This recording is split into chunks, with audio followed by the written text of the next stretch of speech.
Miss Mohini, you are under arrest. और mister Siddharth, आपको भी हमारे साथ चलना होगा। इसे क्यों लेके जाओगे? मेरा बेटा बहुत भोला है इंस्पेक्टर। भोला नहीं, क्रिमिनल है आपका बेटा, और मैं ये भी जानता हूँ। कृष्णा और आर्यमन को समझ में नहीं आ रहा किस तरीके से मोहिनी और सिद्धार्थ को एक्सपोज करे। और यहाँ पर तो भाई जेल में भी बंद है कृष्णा, और उसके बाद प्रेग्नेंट भी है।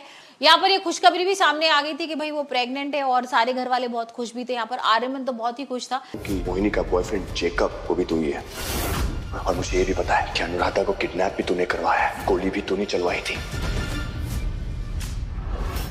लेकिन अब उसको जेल में देख के ना और उसको गुस्सा आ रहा था कि इस हालत में भाई उसको जेल में अंदर कर रखा है, और यह मोहिनी को किसी तरीके से एक्सपोज करना है। और हम देखते हैं कि यहाँ पर कैमरा वगैरह लगवा देता है सिद्धार्थ के रूम में, और आर्यमन को लग रहा था कि आप कुछ तो बात करेंगे ये लोग, और फिर मेरे को पता लग जाएगा कि क्या सच है। लेकिन भाई जैसे ही वो लोग बात कर रहे होते, सिद्धार्थ के समझ में आ जाता है कि कुछ ना कुछ तो गड़बड़ है, और यहाँ पर उसकी नजर कैमरे पे पड़ती है, और कैमरा वो फेंक देता है उठा के। तो अब आर्यमन कुछ पता तो नहीं लगा पा रहा है, लेकिन भाई जो अनुराधा है ना, उसको एकदम होश आ गया है, और उसके हाथ में एक मोबाइल लग जाता है, और उसमें वो तुरंत लोकेशन भेज देती है अपनी लाइव।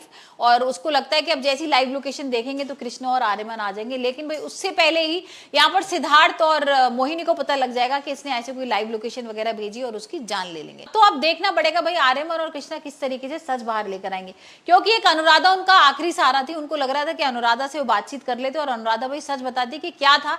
और यहाँ पर अनुराधा ये भी बताने वाली थी ना कि ये जो मोहिनी है ना, ये मोहन थी, और इसने ऑपरेशन वगैरह करा के मोहिनी बनी है। लेकिन भाई जब तक ये सारी चीजें बता दी तब तक तो उसकी मौत हो गई है। तो अब यहाँ पर जो मोहिनी और सिद्धार्थ है वो तो इतने ओवर कॉन्फिडेंट हो गए, उनको लग रहा है कि भाई अब अनुराधा तो रही नहीं, तो अब कौन सच बताएगा। और यहाँ पर मोहिनी का सिर्फ यही काम है कि किसी तरीके से प्रॉपर्टी हासिल करना आर्यमन की। अब आर्यमन ने तो सारी प्रॉपर्टी कृष्णा के नाम कर दी है, तो अब देखेंगे किस तरीके से आर्यमन और कृष्णा मिलकर भाई दोनों को एक्सपोज करने वाले। लेकिन यहाँ पर जो मोहिनी है ना, वो सिद्धार्थ से शादी करना चाहती है, और सिद्धार्थ भाई देख रहा है ना हमने कि शादी तो नहीं करेगा।